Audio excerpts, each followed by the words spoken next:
All right, today we're going to, in just a moment, Brother Don's going to lead us in an opening prayer, but we're going to be talking about radiometric dating.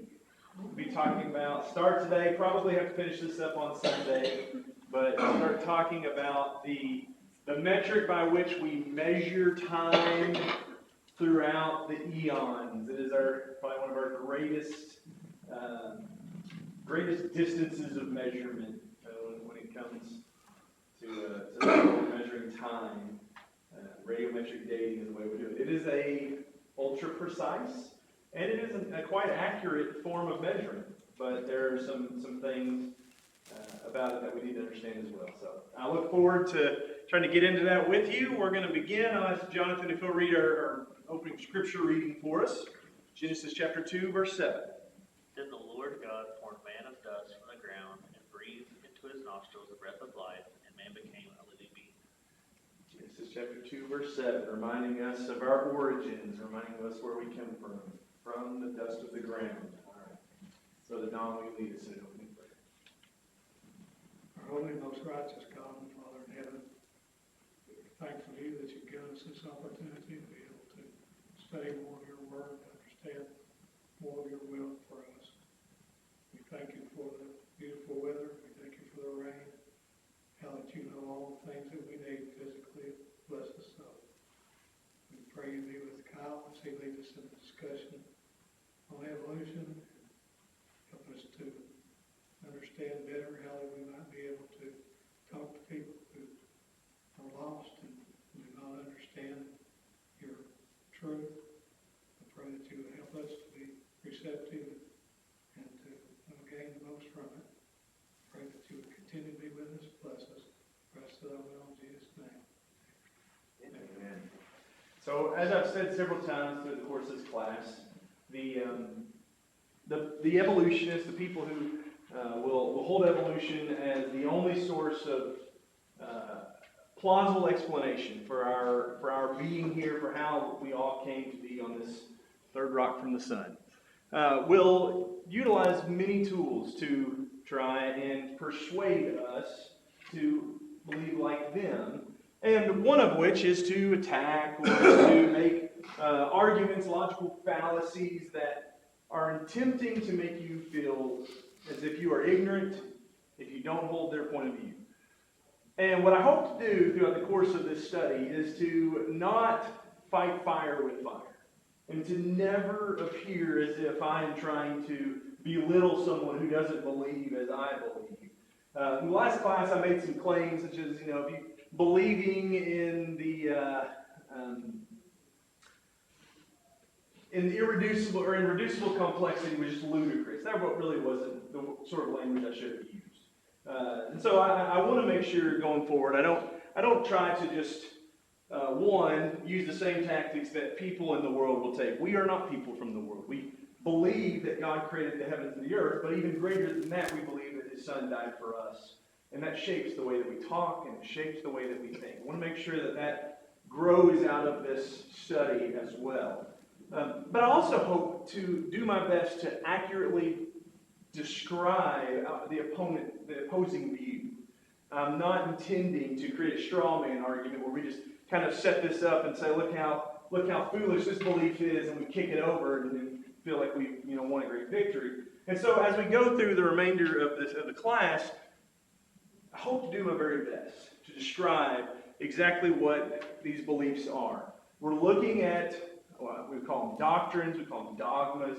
We're looking at belief in the evolutionary theory and the tools that they use, the teaching that they use to kind of prop up their view. As I said at the beginning of class, we're talking about radiometric dating today. And to begin that, we probably need to understand a few terms that come up as we think about this idea. Radiometric dating. It utilizes both stable and unstable radioactive isotopes. Probably should say that a little bit differently. It utilizes various isotopes, some of them stable, some of them radioactive or unstable. A bit more precise way of saying that. The science behind this, as I said at the beginning, is this means of measurement is extremely precise and it is quite accurate. But as we get into this, we're going to recognize that there are some errors. There are some things that are causing the results that people come up with using these means to be skewed heavily in favor for an evolutionary worldview. And I think we can point that out as we go through this. It's for this reason that radiometric measurements are both inorganic and organic material is believed to be extremely reliable. This is the reason why people look at this and say, if this says that the world, if this says that this fossil, or if this says that this rock is 100 million years old, 2.5 billion years old, we can trust it because the science is accurate. And they're not wrong. There is a lot of very accurate things about this science. And so we're going to get into the process a little bit by talking about these. What is an isotope? I've used that word a couple of times. An isotope is various forms of a chemical element. Some of you all are going, we already know this, we're just going to snooze through this part of class. Isotopes are various forms of chemical elements that have very slight changes, specifically different numbers of neutrons. You go back to your chemistry classes from high school. You had an atom that is made up of electrons, protons, and neutrons. We'll give you an example of this. This is one we'll get kind of familiar with through the course of this. This is the carbon atom, and it's three versions of it: carbon-12, carbon-13, and carbon-14. And in this, we can kind of see in this diagram that there's 6 electrons. We're looking at carbon-12 right now. 6 electrons, and if you were to count all those up, you'd find 6 protons. And carbon-12 also has 6 neutrons. And it is a stable compound. There is a stable isotope. I'll get into a little bit about what I mean by that when I say it's stable. But part of that is connected to the number of neutrons that it has. As the neutrons begin to get out of balance with the rest of the atom, we'll start to see that it's not as stable as it used to be. The next one's carbon-13, and it's very similar. It has 6 electrons, and it has 6 protons, but carbon-13 has 7 neutrons. Now, that 7th neutron is not enough to throw it out of stability. It still maintains its stable nature, but when we get to carbon-14, we have a radioactive isotope. And what I mean by radioactive isotope is that the neutrons are now out of balance. It has 6 protons, 6 electrons, but 8 neutrons. And that throws it out of balance where it starts shedding. It starts throwing out little bits and pieces. And that process makes it radioactive, makes it unstable, and starts affecting the way that it behaves. The way that they measure that. What we have up here is the idea of half-life. The way that they measure a radioactive isotope or a radioisotope is to see how long would it take for this isotope to be cut in half. It's called a half-life. We go from 100% to 50%. For example, on this specific one, we're going to look at carbon-14 because it's a radioactive isotope. It is unstable. It's in a state of decay. So its half-life is 5,730 years. If you have 1 gram of carbon-14, it would take 5,730 years for it to be turned into half a gram, for it to decay to the point of being half a gram. So if I started with 1 gram, and all of a sudden now I found that I have 1/4 of a gram, how long has that been? How would we figure that out? I'm sorry. So let's do it for start percentages. gram. Yeah. And of course, it's 2 half-lives. So it'd be 2 half-lives. 11,460 years. Exactly. The way that a half-life works is it's not, okay, it came to half through a portion of 5,730 years. And so in 5,730 years, it'll be disappeared. No, that's not the way a half-life works. It continues to cut itself in half.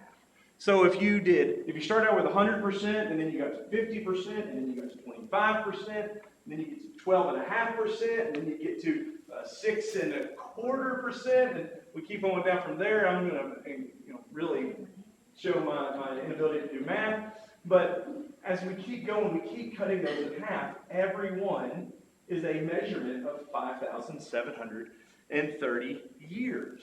So, in fact, by the time that this isotope, if you had it for 80,220 years, you're still going to have a portion of it. It's a very small portion. It is 0.0061% of this what you started out with. It takes an incredibly long time for some isotopes to decay. This is carbon-14. There are other isotopes that we're going to look at, uranium, that take much, much longer. Just can't really compare to carbon-14. But what's happening when I say decay, I don't want you to get the thought in your mind that they're just disappearing. What was one of our laws? The Law of conservation. Law of conservation. What's it tell us? Matter cannot be created or destroyed. Matter cannot be created or destroyed. Be changed into something else. So that's exactly what's happening. As these decay, they're not wasting away, but rather changing. They're transforming. An example of this, I mentioned uranium. Uranium-238 is a radioactive isotope. It is unstable. It is throwing off little bits and pieces of itself, but eventually it will stabilize into a very common element, lead. Lead-206 to be precise. And same thing with carbon. Carbon-14 is going through this half-life, throwing these bits off, but what it's doing as it decays is transitioning into nitrogen. Nitrogen-14, another stable element that won't change. What they call this is the parent-daughter isotopes. In this example, uranium is the parent isotope, and as it decays, it turns into lead, the daughter isotope. What else? Let's kind of go through a crash course, if you will, in what's happening in radiometric decay. And I think a good way for us to examine that is to envision something. Let's imagine that we have walked into a room. It's an empty room. Nobody's in there. But in the middle of the room sits an hourglass. And the hourglass is ticking. Sand is dropping from the top to the bottom. But this is all. We walk into the room, we see the hourglass. There is about half of the sand up top and the other half of the sand at the bottom. What can we know from that hourglass? That the sand's not going to go anywhere. It's going from the top to the bottom. All right. It's going to still be. So that it's not disappearing. It's just moving from one place to another. We know that absolutely. That's something we can observe. That is a thing that we can observe. We could observe that there is a change in location, but it's not in the sense that it's moving from the hourglass and out here on the floor or something like that. So we can observe that. What else? Somebody likely turned this thing on. Hourglasses don't create themselves. They don't fill themselves with sand. They don't right themselves or turn themselves over. The very fact that it's ticking away till somebody was probably involved. Wasn't an accident. It was probably something intelligent that set it there. Anything else? There was a start time and a finish time. That there was a start time and there is a time when it's going to finish. Now, we can recognize that some of the sand has moved from the top to the bottom, and we can also get really, really powerful equipment to count the grains of sand as they fall and discover that it's falling at 1 grain per half a second. And we can use that math to go, okay, well, it's falling at that rate, and we can see how much is up here, and we can count all of these. Then we can determine how much time is left before it falls. But can you know when it got started? Why not? Can't we just count what all's down here?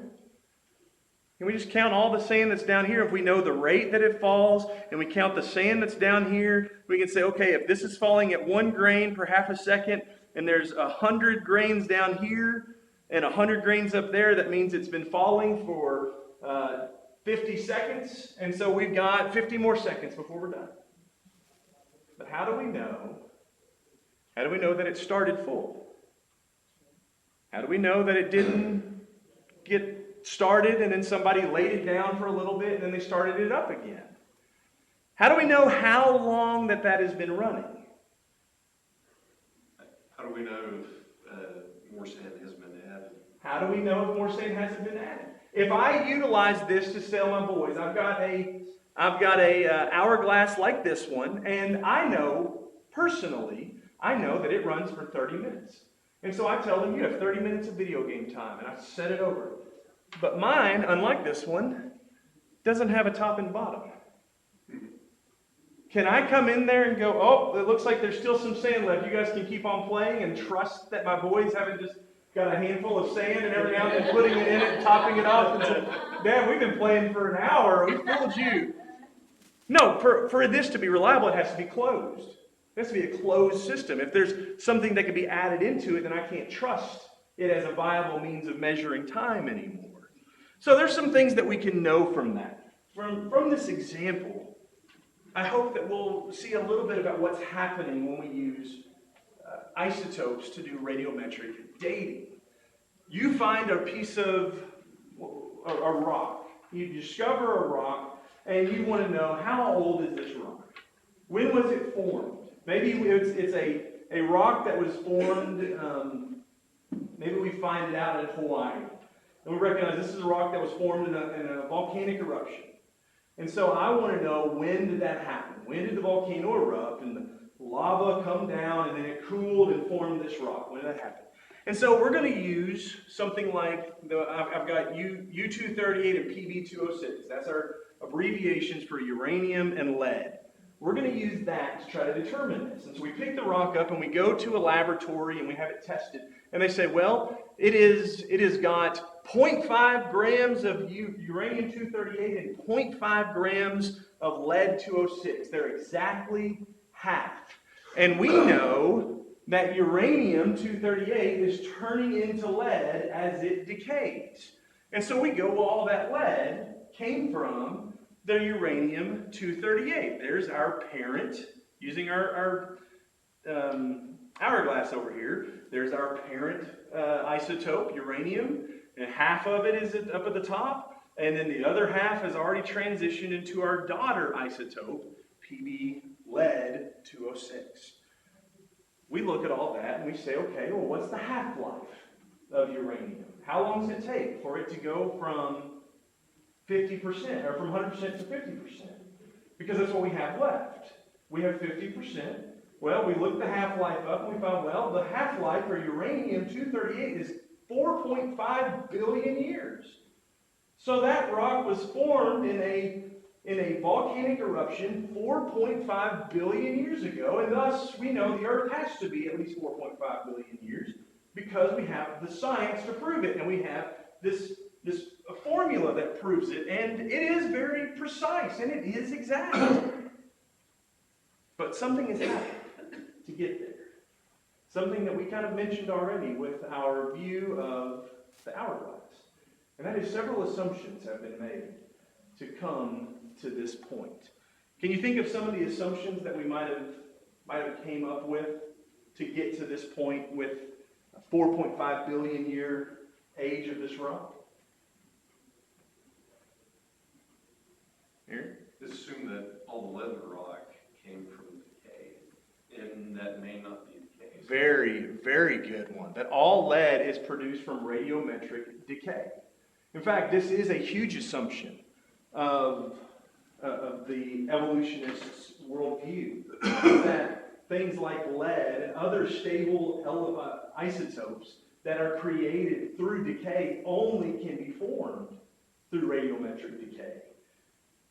That's not a problem for a Christian worldview. Where could lead have come from? If the only way that I can get lead is to take 4.5 billion years, or not 4.5 billion years, because it doesn't have to be a half-life, but the only way I can get lead is to take uranium-238 and let it decay into lead. That's a problem. But what's another way that lead could exist? God created it. And it's a form of evolution, isn't it? Yeah. Right? I mean, because the evolutionists think it takes all these different years for life to progress. And God just made man and woman from the get-go. Right. He made lead. Yes. We're going to spend a very little bit of time talking about this at the end of class. But we recognize he made man and woman not as infants, but as mature. He gives them responsibilities of a mature human to be fruitful and multiply. It's not a task that he gives to a bunch of infantile creations. It is not outside of the realm of logic and reason to suggest that God made lead. And thus, whenever we found this rock and we say, well, it has lead in it, the only way we can get there is for uranium decaying. Well, another way is that God made lead. That brings up another really good point. Before I go to it, any other thoughts on this first idea that the assumption is the only way it could have got there was from decay? Aaron? It's also assumed that the Earth is a closed system. Well, it goes back to plate tectonics. Who's to say that these materials haven't been moved through plate tectonics? Yeah, and plate tectonics is one way. What are some other ways that we might find things moving around? Erosion is a huge one. Let's say that you have a rock and there is groundwater that has been running over it it doesn't even take a long period of time. We've all seen, we have witnessed a river's ability to change the face of dirt, rock, several things that are weathered in just a short period of time, sometimes within days and weeks, but even on harder substances within our lifetime, you can see the face of a rock start to change. And as that happens, that is stripping away stuff from the rock, but it can also be impregnating things into the rock. And so, who's to say, we're looking at the lead, but who's to say that all the uranium that's in that rock was in there when it was formed? As groundwater is seeping past this, what's to say that it's not carrying it in? Now here's the thing, I can't prove that. But they can't prove that it didn't happen either. And that's the problem. Go ahead, Mark. You also have to deny that there was ever a world flood. There's ever a what? A world flood. A world flood. Yes, we're gonna talk about that hopefully at the end of this very section. Is what impact might that have had if there was some sort of cataclysmic event, such as a worldwide global flood? So we are dealing with a closed system. Aaron has been just right on the money for each one of these. You want to go 3 for 3, Aaron? We'll go 3 for 3 and see what the third assumption is. I forgot what it is too. All right, now I remember. What do you think? I can't think of it. Sorry. That's all right. So, in our hourglass, we can look at this. When we walk into the room, we can look at it and say, we use our instruments and we measure the rate at which that same grain of sand is falling. And we just assume that it's always been that way. It has constantly fell at that rate. But what if the rate of decay from uranium to lead has not always been the same? That is a huge assumption that is made by science today, and it is an assumption that is made despite the fact that we have been measuring lead and uranium and the decay rates that we see not for thousands of years, for hundreds, not hundreds, 800. Back in the 1950s, that time frame. That's when we start measuring these things. That's when we start recognizing that, hey, something is happening here. And as I said, we've gotten pretty good. No problem with all of this has anything to do with our ability to measure, has anything to do with the math that is behind the equations. It has everything to do with these assumptions. These assumptions which cannot be proven. It cannot be proven that the only way you get lead is through radiometric decay of uranium. Because, why? Because we can't go back and see where the lead came from. Excuse me. It cannot be proven. Could certain other variables come into play when it comes to this breakdown? Could pressure and temperature have anything to do with the changes? I think so. Hopefully towards the end of the class, we're going to talk a little bit about the flood, and I think the flood could play a big part in this. One thing that is used, and as I said, I want to be fair as I study through this. I'm not here saying I've got all the answers. I'm here saying I'm in search of truth. And so I'm going and trying to find truth from various sources. Why do you think this has happened? Why do you think this has happened? Many of the evolutionary sources will just assume these things. Many of the creationary sources are bringing them up and say, hey, you got to give us an answer for this. And one thing that repeatedly comes up is that there are those with an evolutionary worldview that will scoff at the idea, and we'll talk about this a little more when we get to the flood. They'll scoff at the idea that the flood could have caused the decay that we see to produce the lead or other elements. And we're just using uranium to lead, but there are several others that we could look at. Not just because it's unfathomable that it happened in that amount of time. Decay creates heat. And we can see that easily. When you go compost something, there's a lot of heat in compost. As things decay, they warm up. So the argument is, how could 500 million, a billion years of decay happen and not disintegrate the earth with the amount of heat that it would produce? Well, maybe it was liquid cooled. I don't know. I'm not saying that I have the answer. I'm saying I want to be fair and I want to be fair to the truth. That's what I'm desiring to be, is look at this from every aspect. And as you do that, there are some assumptions that appear that demand an answer, and an answer is not being given. These are some of the ones that come up. Any other thoughts on the specifically on radiometric dating and how they come up with any questions that somebody might have? So one thing concerning the carbon-14, carbon-14 is created in the atmosphere when solar wind interacts with the atmosphere, and it's assumed that we're going to get into we're going to get into the carbon-14. I wanted to start with this because this is the measurement of billions of years. But not all of human history happens within this supposed billions of years. Carbon-14 is our answer that we use to get to the tens of thousands. Sometimes there are some that will stretch it out to 100,000. We're not going to go 100. If somebody says, hey, this rock, if you have a neighbor that comes up to you, and I wouldn't do this just to, this is a little petty. I'm not sure that I would approach it this way, but they come to this rock has been carbon dated to be 4.5 billion years old. You can know right now that they're at least confused about something, because carbon dating does not go back that far.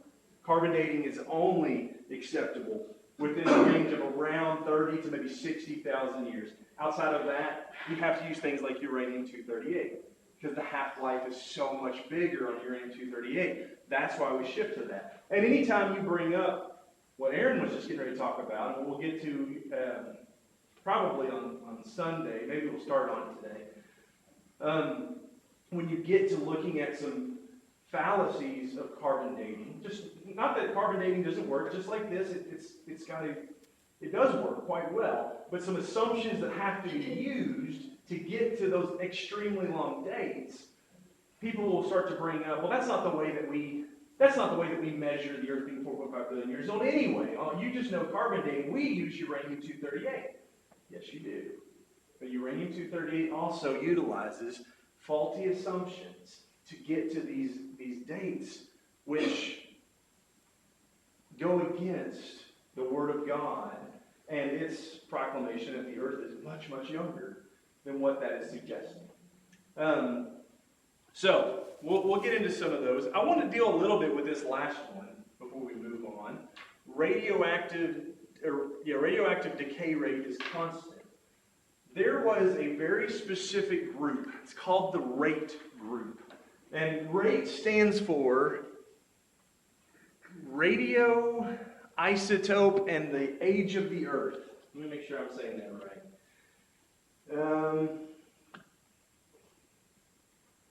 Yes, radioisotopes and the age of the Earth. This is a group of scientists, 8 scientists in all, and admittedly, creationists. They believe in a biblical creation account. But what they wanted to do is do their own research. We want to test and find out if these decay rates, and using radioisotopes as a means of measuring this, if it works if you take those assumptions out. Or if there are, does it still work if you measure, if you break it down into its minerals? And so because of that, there's some tests that use the uranium-238 test. There's other tests that use, I've got potassium argon here. That's another, potassium is an element that's breaking down, decaying, and it becomes argon. This is going to be a fun one. Rubidium and strontium. Did I say that right? I get some head shakes. So yeah, that's another one that it breaks down and forms this. So they used various tests. Now here's the thing. If we have a rock that was formed 100 billion years ago, and in it are all these different minerals, and they were all formed at the same moment, then those tests should all give you the same result. They should all equal up to at least close. And we're dealing with billions of years. If we're within 10 million, maybe even 100 million, it's still a pretty, that's a pretty good margin to be in. So that's what the rate group sets out to do, is we want to do our own testing. And so they took samples from a very recently created formation. They took samples from Mount St. Helens. And Mount St. Helens erupted in 1986. That's the year I was born. And I've always been fascinated with the stories about Mount St. Helens. They go and they take some of these rocks, and they don't do the testing themselves. They very, very carefully collect them so that things cannot be contaminated. They send them to several different labs, samples to several different labs, and they test using various methods. They used potassium argon and found that the rocks, the minerals that they found, were anywhere from 0.5 to 2.8 million years old. Now, what's interesting about that is not necessarily that those measurements are off, not by 10 million, 100 million. Those measurements are different by a gross amount. But when was that rock formed? It was born in 1986. It is my age. That's the reason I brought it up. It is 38 years old, not 0.5. Now, I mean, I think sometimes I wake up and feel like I'm 0.5 million years old, but not to the extent that we see finding here. This points back to the assumption that the initial condition of these rocks can be accurately known. The assumption that we can know what was there in the beginning. That assumption is how we came to 0.5 to 2.8 million. We come to that number by saying, okay, well, we know what we started with, and we extrapolate from that, and we know what we have today. We extrapolate backwards to what we started with. Well, the problem is, and some people have said, well, you all were very dishonest in not telling them where these rocks came from. They shouldn't have to be. They should. If everything is as trustworthy and reliable as it is said to be, then the equations and the assumptions should have brought out that this is a extremely young rock, not something that is millions of years old. So one, we discover that the assumption that we can know the condition of these is incorrect.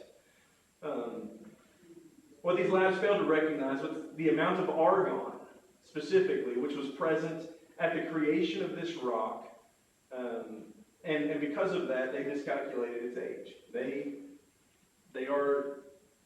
utilizing what they see, what they observe today, and this is a term that you'll find a lot when you research this. They're using observable science and mixing it together with historical science. Observable science is the things that we can see right in front of us, the things that we can witness happen. But historical science is dealing with the past. And unless we have a reputable source, and that's why we begin class with talking about the historicity of the Bible. Is it a reputable source? By all accounts, it is. Say for one, is it believable? And there are those that have a bias against supernatural, they'll say, no, it's not believable. But say for that one account, it is one of the most historically reliable books because of the means by which we measure for its historicity. There's a statement that you just were talking about. It's called "The Present is the Key to the Past." Yes. It's a form of uniformitarianism. Did I say that right? There's catastrophism, which is what we believe Right. to be the global flood, and then there's uniformitarianism. I'm not pronouncing that right necessarily. Uniformitarianism? Yeah, which is the present is key to the past. What's happening today evidently is what happened millions and millions of years ago. And what's interesting is, in some cases, what's happening today is actually starting to agree more with catastrophism and makes that statement a little bit ironic. Because while it is intended to say that we can understand the past by looking at what happens right now, what we're starting to recognize is some of the things that happen right now indicate that the past is not what we've been saying that it has been all of this time, and it's starting to look more like what the biblical account records. Well, as the information you have up here, as if you look at that, that's almost a six-fold difference in the measurements. That is an enormous margin of error. It'd be like Wayne Joanna today, she's 50 pounds, and where this time tomorrow she weighs 300 pounds. Yeah. That's how much error you're. Let me show you the next one. That takes. I kind of, when I said this a minute ago, it's 0.5 to 2.8 million years. So you're right, it's a big difference, but we're still within our couple of million years. In the grand scheme of things, it's not too far off. So I kind of misspoke there a second ago. Let me bring this one up. This is from, I've got it up there. It's the Grand Canyon. So big 100 gold stars for everybody that thought that's the Grand Canyon. Cardenas basalt is a formation that occurs in the eastern part of the Grand Canyon. It is considered to be an extremely old rock that is formed. We've got some numbers up here. 1.1 billion years ago is kind of the ballpark that most people go with whenever you read about this. What the RAID group did is they took samples and they sent them to world-recognized, reputable laboratories. They sent them around the world and asked them to break down the individual minerals within them. The potassium-argon measurement came back and said that those rocks that you have are 516 million years old. Now, I converted these numbers into billions because every paper that I looked at said thousands of millions of years old, and my brain really struggled with that. So the rubidium-strontium measurement was actually like 1,100 million years old, but that's 1.1 billion years. And then the samarium-neodymium came back and said that the rock was 1.5 billion years. Now, there's a couple things that we can rule out. They say, okay, well, there was some sort of contamination, except they're all from the same sample. Yes, they used different ways to test them, and they tested different minerals, but they're minerals from the same sample. When that sample was formed, those minerals would have, based off of the very assumptions that we use to build everything else, if we applied them here as well, those minerals would have been there. So we can't say that, oh, well, it's because there was some form of contamination, without admitting that contamination happens and we maybe don't know as much about the origin of those items. But what it does offer up is that the decay rates maybe have not always been exactly the same. As I said, a couple million, maybe even tens of millions, we're talking about a difference of 1 billion years between these three tests. The same rock is 1 billion years old. Now, if we can't, go back one, if we can't trust this measurement for rocks that were formed in our lifetime, why do we trust the measurement for rocks that we're suggesting were formed billions of years ago? It falls apart. And if there are different decay rates, then our ability to take what happens today, present is key to the past, and say, we can now extrapolate backwards, all of a sudden has a huge problem. And that problem is things have been in variance. They have been variable throughout history, and therefore, just because I can say, well, this is what's happening right now, I can't lean on that to prove that that's what's always happened. And there are some reasons to believe that it might be different. We will get into those specifically on Sunday. Let me give us just maybe a real quick intro to Sunday's class, because I want to spend more of Sunday talking about this next one. Before I do that, any other thoughts or questions on the rate group, on the more lengthier metrics of measuring time through things such as uranium and other radioactive measurements? What did the rate group do with this data? They published it, and they have been ridiculed. And one of the ridicules that came was they recognized that it appears to have been about 500 million years of decay that have occurred. And it seems like it has occurred within the last 6,000 years. So they're claiming, still, a 6,000-year-old Earth that demonstrates 500 million years of radiometric decay in a short period of time. And that's where this argument comes from. If you take 500 million years of decay and squeeze it down, and not even into 6,000 years, you squeeze it down into a moment such as the flood, there would be nothing left of the earth. It would be so cataclysmic that it would destroy it all.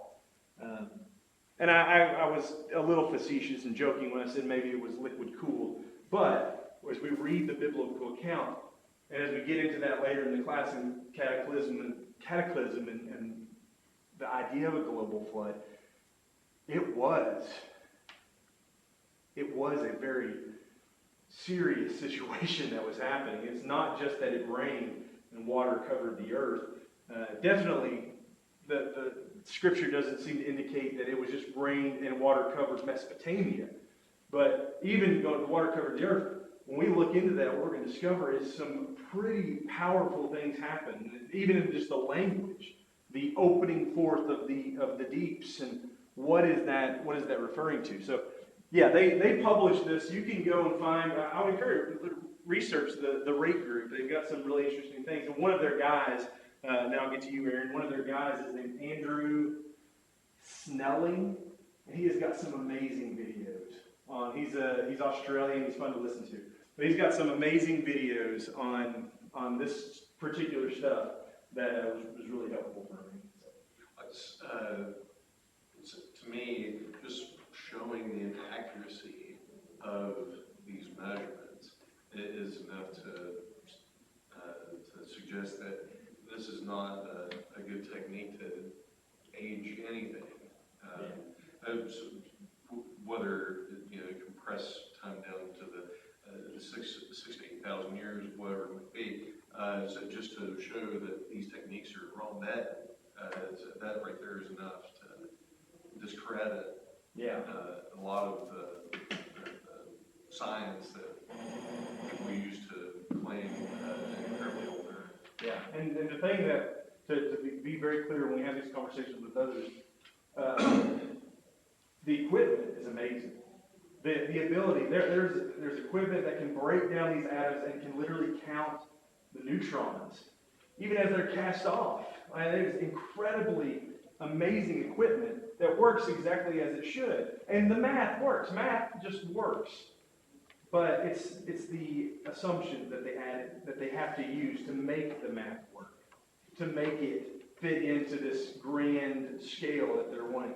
That's where things start to fall apart.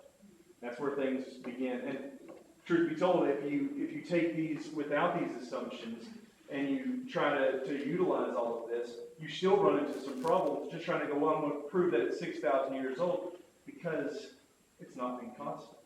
Because something has happened. It makes it very difficult to be able to figure that out. And I'm okay with that. What I'm not okay with is people who are saying, this does not change and we know it because what we see today, that is a statement of faith.